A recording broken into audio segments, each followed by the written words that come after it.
Check out this video that was recently posted to Reddit showing a crash of a Tesla Model 3. Now, this is just the dash cam video, and I get it, big deal. Cars crash every day. Hundreds or even thousands of car crashes are occurring all the time. Now, the good news in this accident is that the driver had minor injuries. He was able to walk away, and he is all good, although of course he's shaken up. But the person that posted this video, the owner of this vehicle, said that full self-driving was on at the time of the accident. And even more than that, they said full self-driving turned to the left, took them off the road and into a tree, which caused their Model 3 to roll over. Now, normally these dash cam only videos, I don't pay much attention to.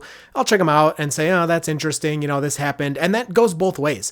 I'm sure you've seen the videos people post where they're like, oh, my Tesla magically avoided an accident by swerving across 5 lanes of traffic and then perfectly putting itself back where it started. And I was totally unharmed and I never disengaged full self-driving. Like, okay, sure. I mean, maybe that happened, but there's no proof. It's just a dash cam video. Well, in this specific video here, we have way more information. Thank you to the owner actually requesting this data from Tesla. When you get in an accident, Tesla stores this information for you. I'm not sure how long they keep it, but you can request it from them and they will send you a detailed report of what they saw from their end when the accident occurred. Now, when an accident occurs, Tesla saves data 5 seconds before and 5 seconds after the accident. Along with that, something that will come into play here a little later in the video is that any accident that occurs within 5 seconds of autopilot or full self-driving being engaged counts as a full self-driving accident. A lot of people will point out that right before an accident, Tesla disables full self-driving or the system suddenly goes unavailable or throws up the warning that says take over immediately. And that can happen and usually does happen, but that does not mean Tesla then says, oh, full self-driving wasn't enabled at the time. This is not a full self-driving accident. If the system was enabled within 5 seconds of an accident, then Tesla categorizes that themselves as full self-driving or autopilot, at least being involved in that incident. Now, having this report that we're about to look at, you'd think, oh, we could just look at the report and say whether autopilot caused it or not, and case closed. We know that either the human did it or autopilot or full self-driving did it, and we're done. But it's still a little more complicated than that, unfortunately, although I think we can come to a pretty good conclusion here by looking at all the data. Now, if you like to look at these videos and immediately just jump to conclusions and say, oh, full self-driving did it, or the opposite and say, no, there's no way full self-driving did that, this is definitely not the video for you. We're going to break it down. We're going to look into everything here, and we're going to try to come to a final decision. But you may not agree with what I think I found here. So go ahead and let me know down in the comments what you think. All of this data is available on Reddit, and you can look at it in my video, and you can make your own conclusion. So I am very interested to hear what you think actually happened here. Now, the very beginning of the report has a helpful terms to know section, which will help you define some of the terms we're going to be looking at and talking about here. I'm not going to read this whole page to you, but you can pause, or if you're confused later, you can come back to this section of the video and kind of read exactly what Tesla means by these definitions that we're talking about. One of the main things we're going to talk about is down at the bottom here where it says unavailable. Your VDR will denote unavailable for auto steer or cruise control state status when the features cannot be enabled by the driver at the time due to vehicle status, driving conditions, or both. And that's going to come up because the FSD system goes from FSD active down to unavailable.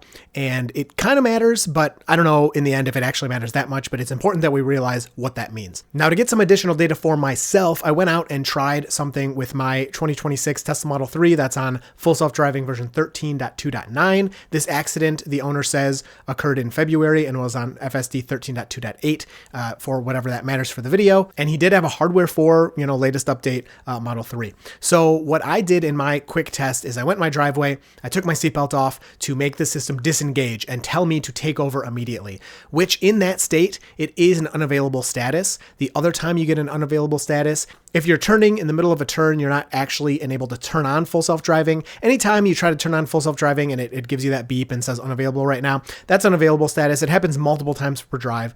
But at the same time, when the system is yelling at you to take over, like you're about to watch in this clip, that is also an unavailable status. On top of that, when you first take over FSD, say you steer because you want to steer, or you just turn it off by using the button or the stalk or whatever, for a few seconds there, you also get an unavailable status, getting this from Green, the only over on Twitter. If you guys don't know Green, he kind of has access to the cars at a deeper level than most people and can give us a lot more information about what's going on here. And that all becomes relevant in what we're looking at in this video. So check out this video of my test really quick.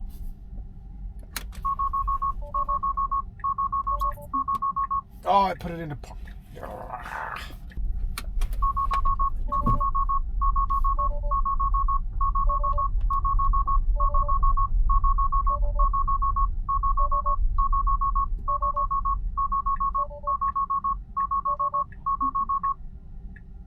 Now, there's two main things from this clip that I want to point out here. Number one, when you take your seatbelt off or for whatever reason you get a takeover immediately warning, the car is going to slow to a stop and put its hazard lights on. I didn't realize that it went into park. Actually, it will go into park if it does get down to 0 miles per hour. I don't know if that's new or not, or I just never noticed, but I noticed it this time. And the other thing is I had to keep my foot on the accelerator pedal for this second part. But if the vehicle is in takeover immediately status, and I've shown this before, it is still driving. So I had my foot on the accelerator. It wanted to come to a stop. I wouldn't let it, but you can see clearly that the vehicle is still steering through my driveway. You could actually say in this clip that the full self-driving avoided hundreds of trees if you wanted to. But either way, the car is still driving. It is steering the steering wheel. It is moving, and not until I take my foot off the accelerator does it come to a stop and then put itself into park. But if I didn't interfere, the first thing it immediately would do was slow to a stop, put itself into park. Okay, so let's look at this clip together, and I put this together a few ways in here for you. If you look over here on the right side of the screen, this dashed line is when the accident occurs according to Tesla, and the top graph here is one of the most important ones. This is autopilot state, so you can see before the accident, 5 seconds before, autopilot, FSD, I should say, FSD supervised is active the whole time. Then it goes down into that unavailable state we talked about, which can happen either from the driver taking over or from the car aborting. So you don't know exactly why it goes to the unavailable state, but it means either the driver hit the brake or turned the wheel, or FSD was turned off by itself for some reason. It's then in this unavailable state until slightly after the accident and goes into a fault, which makes sense. It's not going to be available. And then this next graph here shows us autopilot driver monitoring detection. The driver is detected.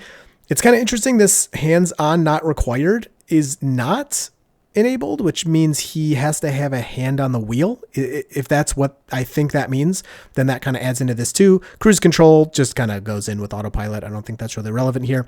And then you have the speed, of course, full speed basically until the accident hitting the tree, and then rapidly falls off here. And you have a couple of data points here that Tesla labels up there. I tried to mark right here the 5-second mark, right about there, lining up with where I think the accident occurred. And I think this is right where he hits the tree. Of course, we could be off by a few milliseconds in either direction, but I think that this is going to be pretty close here. So this is where the data starts here at 0. And if we just watch it through one time, you have to kind of watch in motion. You'll see right there, we kind of start hooking to the left. Boom, we hit the tree at the 5-second mark. We roll over and we're at 0 miles per hour there. So I took this here to show that this is where I think it begins, the data. And then if you watch again, right about here, we start moving over to the left. So even, I mean, it's like right here, right as we start to pass the truck, just about a little less than 2 seconds before the accident. The other thing I need to point out is this second number is frames. This is a 30 frame per second video because I downloaded it from YouTube. This is seconds. The first number is seconds. This is frames. So these will only go to 30 on the right. They won't go to 60. So like 3:15 would be 3.5 seconds, but just about 2 seconds before you start seeing it hooked to the left here. And if you look here on the graph to the right, the accident happens right about at the 31-second mark. 2 seconds before that would be about 29. And I mean, you have autopilot disabling here just about 2 seconds, right as this thing starts to hook off to the left. And there's still questions. Exactly why did it move to the left? Exactly why did FSD turn off? We'll keep touching on that in just a second here. But let's finish going through this. And then, of course, we're full speed. And then let me use this. Full speed all the way until the tree. Boom. And then right here is where you, on this graph, I mean, you got to think this dashed line over to where it starts dropping off is a fraction of a second, because this is all happening within kind of the 31-second time mark. So a fraction of a second, you're going from full speed and rapidly dropping down. I mean, you have about 1 second going from the full speed all the way down to 0 here. And if you go just a bit into this, so let's say we go a half second after the accident here. So, you know, maybe somewhere around here is where you're getting this first blue dot here, which would be the front collision that it's detecting. So that's all kind of within, you know, a half second or so that that's being detected. And then if we go just a little bit farther, right about here is where I would guess you're seeing that you're getting this second blue dot, which is the rollover is detected. So rollover collision at which is going at 20, 40, 31. We'll look at this again with another timestamp as well. And then if we go just a little bit farther to the 2 second mark, right about here, 2 seconds after the accident is where you're all the way down to 0 miles per hour. So you can see from here, we're moving, roll over, we're still kind of flopping around, and then we're at 0 right about there. So the car has rolled over at that point. Now, another interesting data point to look at here, so we can just kind of be right in the middle of the action right here. If we look is right here, there's really no braking applied anywhere until, again, let's go to the 5-second mark. So this is our accident. The dotted line here is the 5-second mark. There's still no braking until we get just past, I mean, maybe somewhere around here. You're starting to get a little bit of brake input, but barely. So I'm sure, obviously, in the middle of an accident, this all happened within seconds. We can see how fast this stuff happens. It's going to be tough in the middle of all of this craziness to get your foot to the brake if, you know, you're not kind of ready for what happened here. Again, I'm not saying that it's 100% the person's fault. That's not what I'm saying at all. We're just trying to go through this. No matter what happened, in this craziness, in this chaos, it's going to be hard to get your foot to the brake. But either way, it shows that, at least at this point, here, the driver was not really ready to put their foot on the brake for whatever reason. Now, here is another part of the data that is very important here. So these 3 graphs, if you look up here, the steering angle. So this is the angle of the tires, how the car is steering. This is the steering torque. So this is actually the pressure that is put onto the steering wheel and moving it. And so you can see there's really just little tiny bits of torque here. I mean, I don't know. These could even be from bumps in the road, right? I'm not 100% on that. But maybe it's from the driver having their hand rested on the wheel, as we're used to doing in the older versions of full self-driving. Or maybe it's just from bumps in the road, just tiny little variations here. And then you get right about here, which we're going to line up with the full self-driving disengagement in just a second here. But you have a little bit of torque going down here, which is off to the left. This negative number down here indicates that the torque is off to the left. And that's, I feel like, kind of the resistance, like you're pulling on the wheel here and you kind of get that initial resistance from FSD. You then overcome it and have a big swing to the left here, which would line up, let's say we're about 2 seconds again before the accident. Yeah, again, this kind of lines up with where I'm thinking FSD disengaged. So right about here, you're getting like this big torque off to the left where you kind of overcame that initial difficulty in taking over from FSD. And then it goes back up as you don't have to pull so hard and you kind of correct, you know, that pull you did to take over the FSD, whether it was intentional or not. And then you're trying to fix it to the left and you get all the craziness here from the accident. And of course, here's the speed going down again. Now, thank you to people on X for putting some of these together. This is one of the, I think, main things we want to look at here. So if you look at steering angle, so this is the tires. There is no angle. The vehicle is not moving left, which would be down, or right, which would be up. At the time that autopilot, or full self-driving, I should say, is engaged, but there's autopilot written in this report too. That's why I keep switching back and forth. So FSD is engaged here. There's no steering angle while the system is engaged. You can also see we have this slight bit of torque on the wheel here. FSD is still engaged right here with this slight bit of torque, where it kind of, you know, FSD is like resisting this torque on the wheel, whatever the source may be. You then see FSD falls out of being in control here. It goes to unavailable, which again, unavailable can happen when the human takes over from tapping the brake, pulling the steering wheel, any of those, or if the system turns itself off. And you have a huge torque off to the left, which at this point, this is right at the point where FSD is becoming disabled. So FSD is turned off. You continue with this huge torque as right here, FSD is disabled. You then have the torque kind of going back into not having to do that kind of overtake of the system. Again, is kind of what I'm guessing here. And as we go into the, side of the road here, we are, if we put it 1 second before, so right here, the 4-second mark. So we are still on the road. This is 1 second before the collision. You'd be here. So FSD is off kind of this entire time. So if the driver was to have their hands on the wheel at this point, it would be, again, a very scary moment. It's all happening very quickly, but it would be something that you could steer back for. Now, if you do not have to have your hands on the wheel at the time that all this is going on, it might make it a little more difficult. But again, it does seem, if you look at the green line here, there's no turning to the left. FSD is enabled. Now there is turning to the left.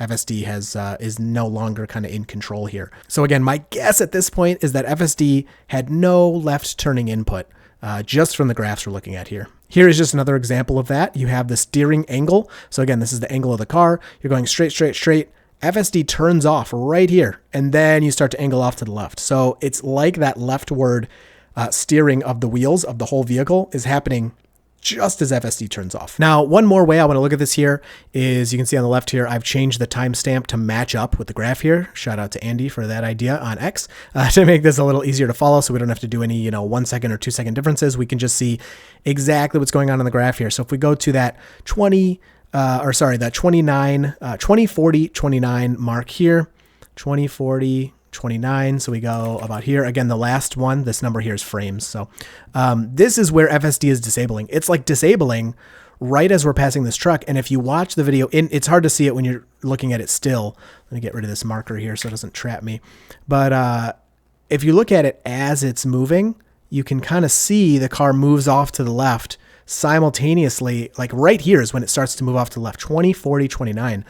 And if we're looking here, FSD is disabled, like right in sync with this, like right about, it's hard to say, like right about here, maybe FSD is being disabled. So it's just weird. It's interesting. Now, again, did FSD give a red hands alert and then steer off to the left? It seems unlikely. I've never seen anything like that. Talking to other people online, they have not had similar experiences, but it is worth pointing out. But as of this data from Tesla, there's nothing to tell us why FSD turned off. It doesn't say human turned the wheel, FSD disabled. It just says that FSD was disabled. So we have to do a little bit of guessing here. And again, if you look down through these, what we talked about before, steering angle is happening as FSD turns off, kind of right in line or with it turning off, which kind of makes sense if the human is turning the wheel, whether they meant to or not. Now, the main question that remains that people have, did FSD cause this torque or did the human cause this torque? Again, we don't know if in these graphs, this purple graph, if Tesla records the FSD turning the wheel and giving torque the same way that they record a human doing the same thing. I would guess that FSD torque on the wheel and human torque on the wheel is included in this graph altogether, but because the road was so straight in the seconds leading up to this clip, we don't really have any evidence of torque being applied while FSD is applied at the same time. Other than this part right here, if you look at this part where the purple just dips down, FSD is definitely still enabled, but again, I'm feeling that this could be force on the wheel by the human, either from their leg or their hand or whatever, and FSD is trying to resist that force. Now, again, the big question remains is what did that initial steering off to the left? Again, my best guess, it looks like either the driver's hand was on the wheel. I'm not trying to blame them. I'm not saying they're lying. It's just sometimes accidents happen. Maybe their hand was on the wheel and they put too much weight, went over that way. They didn't have time to recover. The other thing, maybe they reached over and they were trying to reach over here to do something or reach into the back seat or reach into the passenger seat while FSD was enabled. I can't say I've never done that myself. I've definitely, reached farther than I would if I didn't have FSD on to try to grab something. And then this next part I have not done. Maybe their knee hit the wheel and disengaged. And from their point of view, everything happens so fast. I mean, this is 5 seconds. We just watched, the accident happens in a couple of seconds, right? Maybe they they knew FSD was on. They reached over to get this thing. Next thing they know, their car's rolled over in a ditch. And they're like, whoa, FSD was on and just randomly flew off, the side of the road here. Maybe they didn't know that they bumped the wheel. At the same time, maybe FSD started to turn just a little bit, bailed for whatever reason, and then, this is the result we get. At the end of the day, kind of what makes the most sense? I'm sure you've seen all the talk of unintended acceleration where people say, oh my gosh, my car just accelerated randomly into a building. I was pressing the brake. But 99% of the time, the logs come back, whether, again, it's Tesla or Ford or anybody. It doesn't matter. The person had their foot on the accelerator. They got confused. Their brain hit the wrong pedal. The car started to go. They thought they were on the brake, so they pushed it harder, and the car goes flying into whatever they crashed into. Mistakes happen, accidents happen. From what I can gather out of the data we have, Tesla's reports, the video we're looking at, the way the timings line up with FSD turning off, etc., it looks like it was an accident and FSD was turned off and then the car went off the road. I am 90-ish% sure on that. With that said, I would love your thoughts and theories down in the comments. Let me know what you think about this. If I'm totally wrong, if I'm totally off base, or if I'm right, or whatever you think. So either way, if you're using the software, you should care about this. You should be interested in this because if it was FSD that caused something like this, it really could happen to any of us. But again, I'll leave it at that. The simplest explanation is probably the correct one, although it's not a guarantee. I look forward to reading your comments and seeing what you have to say about this, and you will see me in the next video.